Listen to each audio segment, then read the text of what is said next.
और इधर high pressure का बेल्ट बनेगा।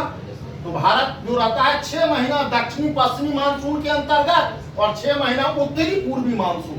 देखिए ये दक्षिणी पश्चिमी मानसून ऐसे है, दक्षिणी गोलार्ध से और पश्चिम से पूर्व की ओर, इसीलिए ये साउथ वेस्ट है, दक्षिणी गोलार्ध और वेस्ट से ईस्ट की ओर, ओरिजिन से माना जाता है दिशा, तो साउथ वेस्ट। और शीत ऋतु में शुष्क मानसून, चूंकि ये कहां से, नॉर्थ ईस्ट है ना, उत्तरी गोलार्ध और पूर्व से, तो इसीलिए नॉर्थ ईस्ट। तो 6 महीना उत्तरी पूर्वी मानसून के प्रभाव में, 6 महीना दक्षिणी पश्चिमी मानसून के प्रभाव में। 6 महीना इसलिए कि 21 मार्च से 23 सितंबर वाला 2 बार सूर्य की स्थिति विषुवत रेखा पर, और 23 सितंबर से 21 मार्च वाला, इसीलिए 6 महीना।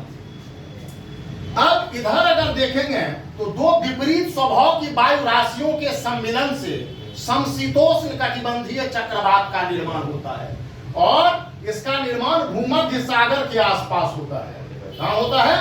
भूमध्य सागर के आसपास होता है।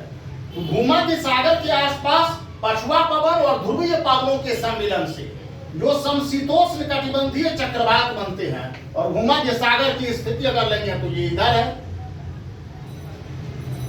भूमध्य सागर की स्थिति क्या है, इधर है ये, हाँ इधर। अब इस क्षेत्र में अगर बनती है समशीतोष्ण कटिबंधीय चक्रवात, क्योंकि इसका डायमीटर अधिक होता है, इसकी दिशा पश्चिम से पूर्व की ओर होती है, और पवन की गति जो होती है वो 32 से 48 किलोमीटर प्रति घंटे की रफ्तार से, तो धीरे धीरे ये चक्रवात कहां, ये यूरोप के क्षेत्र से पश्चिम एशिया की ओर, और पश्चिम एशिया से ये भारतीय उपमहाद्वीप में ईरान, अफगानिस्तान और फिर पाकिस्तान होते हुए ये भारत में प्रवेश करती है, इस क्षेत्र से होकर। अब देखिए ये समशीतोष्ण कटिबंधीय चक्रवात जब भारतीय उपमहाद्वीप में अग्रसर होती है, तो इस समय शीत ऋतु में ठीक यहां पर पश्चिमी जेट स्ट्रीम चलती है। क्या चलती है? पश्चिमी जेट स्ट्रीम। तो एक तो वेस्टर्न जेट स्ट्रीम है जो इसको प्रोपेल करके मैदानी क्षेत्र में ले जाती है। वेस्टर्न जेट स्ट्रीम इसके संबंध में सहायक होती है। पश्चिमी जेट स्ट्रीम पश्चिम से पूर्व की ओर इसको लाती है। हिमालय की ऊंचाई होने की वजह से इसको ऊपर नहीं जाने देती है ये सीधे, और इसको भारतीय उपमहाद्वीप में, इसीलिए भारत के मैदानी क्षेत्रों में शीत ऋतु में जो वर्षा होती है, जिसे पश्चिम से अचानक आता है यह, पश्चिम से मौसम में परिवर्तन, इसीलिए इसे WD या वेस्टर्न डिस्टर्बेंस कहा जाता है, क्योंकि भूमध्य सागर की अवस्थिति भारत से पश्चिम में है, और पश्चिम से ही ये आता है, और भारत का जो पंजाब, हरियाणा, उत्तर प्रदेश, बिहार, बंगाल तक ये इस प्लेन जो पैचअप है, इससे होकर के वर्षा चली जाती है, जो भारत में रबी के फसलों तो उपज में सहायक होती है ये, इसीलिए ये WD। तो वेस्टर्न अर्थात वेस्टर्न जेट स्ट्रीम से वर्षा, और कौन सी, टेम्परेट साइक्लोन से वर्षा मानसून के काल में ये, और प्रत्यावर्ती मानसून में कौन सी, उष्ण कटिबंधीय चक्रवात, और शीत ऋतु में देखेंगे वेस्टर्न जेट स्ट्रीम और टेम्परेट साइक्लोन से वर्षा।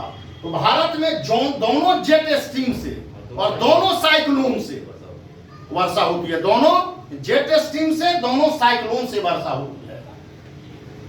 अब एक थ्योरी है तिब्बत के पठार की भूमिका, रोल ऑफ टाइबेटन प्लेटो। पहले नहीं, आप देखिए तिब्बत का पठार जो है ये क्षेत्र है ना, टाइबेटन प्लेटो।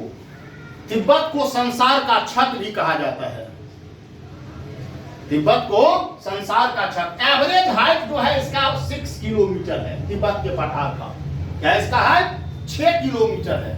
स्वाभाविक बात है, जब सूर्य यहाँ कर्क रेखा पर, तो ये भी तिब्बत की पठार गर्म हो जाती है, इससे गर्म होगी ना, तो गर्म होने की वजह से यहाँ भी पवनें ऊपर की ओर उठती हैं, पवनें उठती हैं, और चूंकि ये धूलकण वगैरह इतने नहीं पाए जाते हैं, संवहन की धारा अधिक होती है, ये पवनें जब ऊपर उठती हैं तो ऊपर उठ करके ये 2 भागों में बंट जाती है, इधर की ओर और इधर की ओर।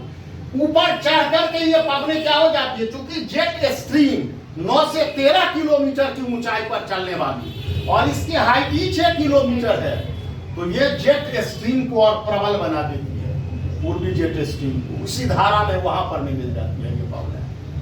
समझ गए? उत्प्रेरक काम करता है, काम करती है।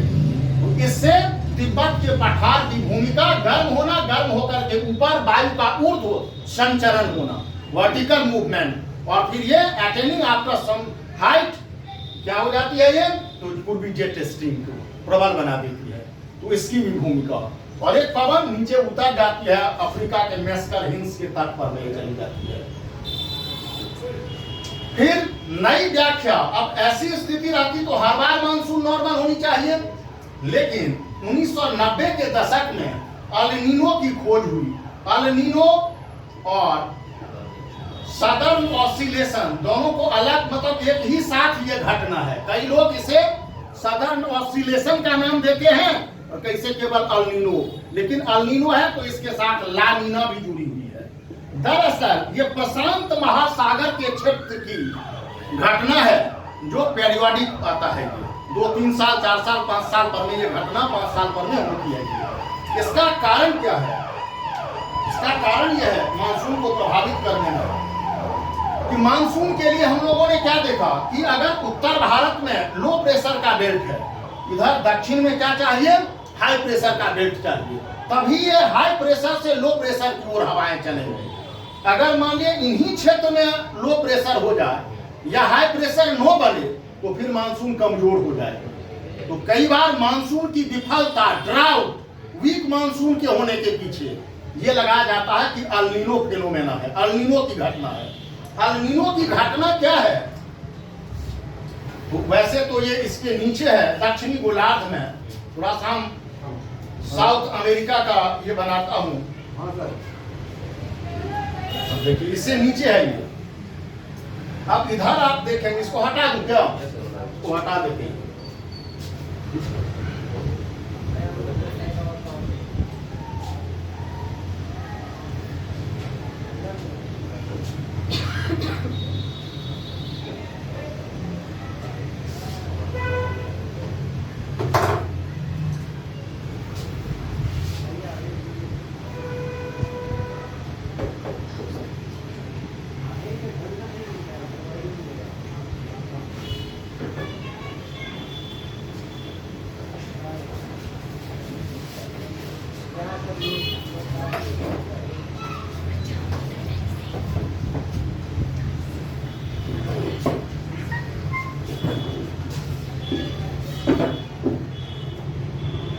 जलधारा की उत्पत्ति, इस क्षेत्र से ठंडी जलधारा की उत्पत्ति। इधर एक जलधारा जो है इधर की ओर,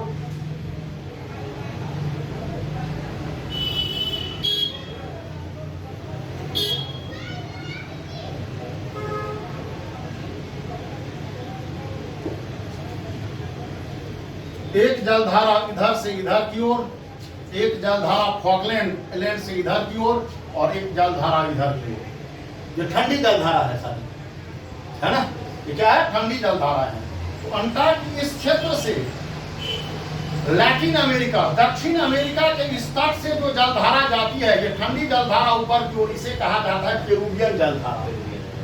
क्या कहा जाता है? Peruvian current. और first time Humboldt observe Humboldt current भी कहा जाता है, पेरुवियन करेंट, ठंडी जलधारा। अब इधर क्या है? तो विषुवत रेखीय जलधारा 0 डिग्री से 10 डिग्री के नॉर्थ की इक्वेटोरियल करेंट है। क्या है? Equatorial current. ये ठंडी जलधारा जब पेरू के तट से प्रवाहित होती है, स्वाभाविक है, यदि जलधारा ठंडी है तो यहां पर में हाई प्रेशर का बेल्ट, क्या होगा? हाई प्रेशर का बेल्ट। अब ठीक यहां इस साइड में भी हाई प्रेशर का बेल्ट, सदर्न ऑसिलेशन।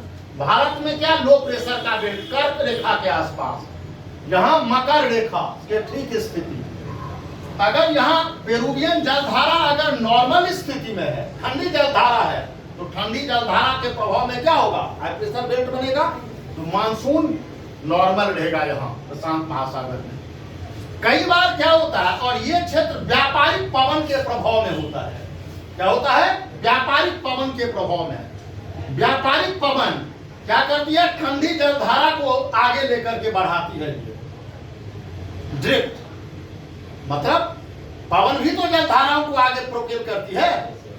कई बार व्यापारिक पवन के कमजोर होने की वजह से अपवेलिंग की क्रिया नहीं हो पाती है। अपवेलिंग मतलब है सागर के